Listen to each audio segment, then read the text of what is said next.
নমস্কার প্রিয় দর্শক, সকলে শ্রদ্ধা এবং ভালোবাসা নেবেন। সকলকে আবারও প্রণাম জানিয়ে আজকের প্রতিবেদন শুরু করছি। আমি প্রতাপ, আপনারা দেখছেন কাকদ্বীপ টিভি। প্রথমেই একটা হৃদয়ক ঘটনা দেখালাম।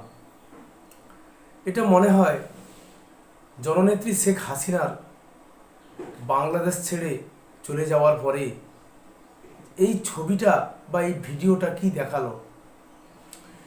কত মানুষকে মিথ্যা মামলা, ভুয়া মামলায় কারাগারে বন্দি করা হয়েছে। তাদের অপরাধ, তারা আওয়ামী লীগ করে, তারা ছাত্রলীগ করে, তারা সংখ্যালঘু জাগরণের নেতৃত্ব দিয়েছিলেন চিন্ময় প্রভুর মতো। আজকে তাদেরকে বিনা অপরাধে, বিনা বিচারে মাসের পর মাস, দিনের পর দিন জেলখানায় রাখা হচ্ছে।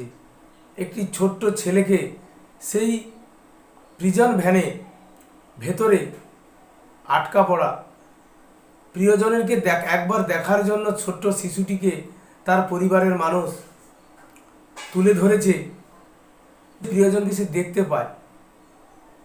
এর থেকে আর হৃদয় বিদারক ঘটনা হয় বলে মনে হয় না।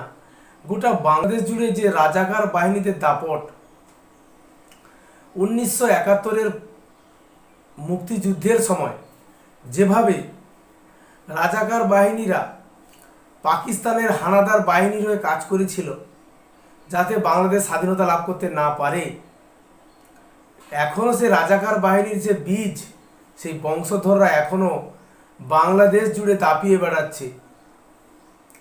যারা মানুষের থেকে মৌলিক অধিকারকে কেড়ে নিয়েছে, রাষ্ট্রযন্ত্রের ফাঁস মানুষের গলায় পরাতে চাইছে এবং অনেক ক্ষেত্রে তারা সফল হয়েছে।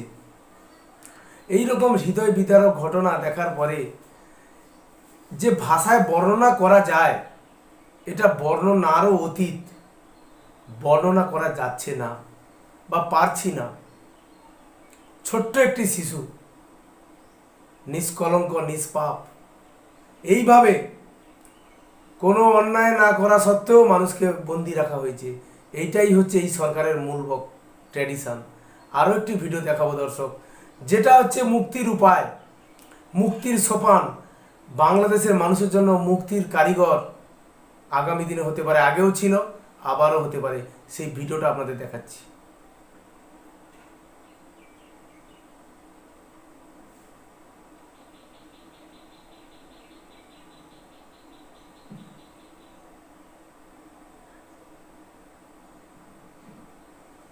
ইনি সেই মহিলা যিনি বঙ্গবন্ধুর অপূর্ণ কাজগুলিকে এগিয়ে নিয়ে চলেছিলেন, কাজগুলো করছিলেন। কিভাবে হতে পারে? ইনি একমাত্র বাঁচাতে পারেন বাংলাদেশকে। তবে এই দখলদার, এই জগদ্দল পাথরের মতো সরকারটাকে কিন্তু সরাতে হবে, না হলে নিস্তার নেই। এই বাংলাদেশের মানুষের এতটুকু শান্তিতে থাকার মতো জায়গা নেই। যত সমন্বয় উপদেষ্টারা গজিয়ে ওঠা, এটা কোথা থেকে গজিয়ে উঠে জানি না, বা বর্তমান একবিংশ শতকে কিভাবে যে এই রকম শাসন ব্যবস্থা প্রবর্তন হয় বা এই রকম শাসন ব্যবস্থা কোনো মডেল সারা পৃথিবীতে আছে কি না আমার জানা নেই। পাড়ায় পাড়ায় সমন্বয়ক, কলেজ পড়ুয়া দেশ শাসন করবে, সুদ মহাজন যারা সুদ কষে তারা আবার চালিয়ে যাচ্ছে, দেশ শাসন করছে। এদের শাসনে দেশ রসাতলে চলে যাচ্ছে। তাই বাংলাদেশের মানুষদেরকে জাগতে হবে। গত ফেব্রুয়ারি, এই সামনে যে ফেব্রুয়ারি মাস আসছে, সেখানে আওয়ামী লীগের পক্ষ থেকে যে মিটিং, মিছিল, হরতাল, প্রতিরোধ, যে সমস্ত সভা সমিতি ডাক দেওয়া হয়েছে, মানুষের মধ্যে তার প্রতিক্রিয়া তীব্রভাবে ধরা পড়েছে। মানুষ যে কতটা হাঁসফাঁসে পড়েছে এই সরকারের জাতাকলে পড়ে, তার প্রমাণ কিন্তু মিলতে শুরু করেছে।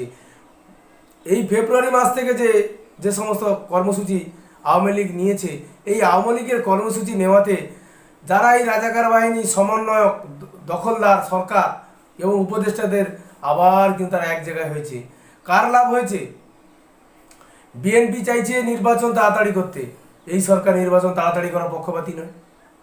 জামাত চাইছে শরীয়ত শাসন, প্রতিষ্ঠা করতে চাইছে গোটা বাংলাদেশ জুড়ে। সেনাবাহিনীর মধ্যে জামাতপন্থীদের দখল দিয়ে তারা চাইছে সেনা শাসন করতে চাইছে। হাসিনাপন্থী যে সমস্ত সেনাকর্তারা রয়েছেন তারা চাইছে দেশে গণতান্ত্রিক প্রক্রিয়ায় সরকার আসুক, সেই সরকারের নেতৃত্বে কাজ করবে সেনাবাহিনী। আগামী দিনে সেনা বিদ্রোহ হওয়ার সম্ভাবনা বেশি। সেনা 3টে ভাগে বিভক্ত হয়ে গেছে বর্তমানে। সেই 3টে ভাগ বাংলাদেশকে আগামী দিনে কোন জায়গায় নিয়ে যায় সেটাই দেখা। এই সরকারের কোনো স্থায়িত্ব নেই, এই অন্তর্বর্তী সরকারের কোনো স্থায়িত্ব নেই, এই সরকারের কোনো ন্যায় নীতি ডেভেলপমেন্টের কোনো চিন্তা নেই। এই সরকার যে চিন্তা করেছিল ছাত্র জনতা নামে যে ছাত্র দল, ছাত্রদের আরেকটা দল তৈরি করা, যে ছাত্ররা বৈষম্য বিরোধী আন্দোলন দিয়ে উঠে এসছে তাদেরকে দিয়ে বিকল্প একটি রাজনৈতিক দল তৈরি করে আওয়ামী লীগ এবং বিএনপিকে বাংলাদেশের রাজনীতিতে এদের কোনোরূপ কন্ট্রিবিউশন যে ছিল সেটাকে নষ্ট করে দেওয়া। কিন্তু তারা বুঝতে পেরেছে ৭১-এর মুক্তিযুদ্ধকে বাদ দিয়ে কখনোই কোনো রাজনৈতিক দল বাংলাদেশে সফল হবে না। তাই এদের উপদেষ্টারা, এই ভুইফোর উপদেষ্টারা, এই পাড়া লালটু ভল্টুদের মতো যে উপদেষ্টা যারা এখন ঘুরে বেড়াচ্ছে বাংলাদেশে, তারা বুঝতে শিখেছে যে মুক্তিযুদ্ধকে বাদ দিয়ে কখনোই কোনো রাজনৈতিক দল বাংলাদেশে সফল হতে পারে না। তাই তারা ভূতের মুখে রাম নামের মতো আবারও শুরু করেছে মুক্তিযুদ্ধের স্তুতি। মুক্তিযুদ্ধকে বাদ দিয়ে যারা করবে তারা পিছনে সারিতে চলে যাবে, তারা সামনে এগোতে পারবে না। এই বিলম্বিত বোধোদয় তাদের মধ্যে এসছে। কিন্তু বাংলাদেশের মানুষের মন থেকে আওয়ামী লীগের দল, বঙ্গবন্ধুর প্রতিষ্ঠিত দলকে মুছে ফেলা এতটা সহজ নয়।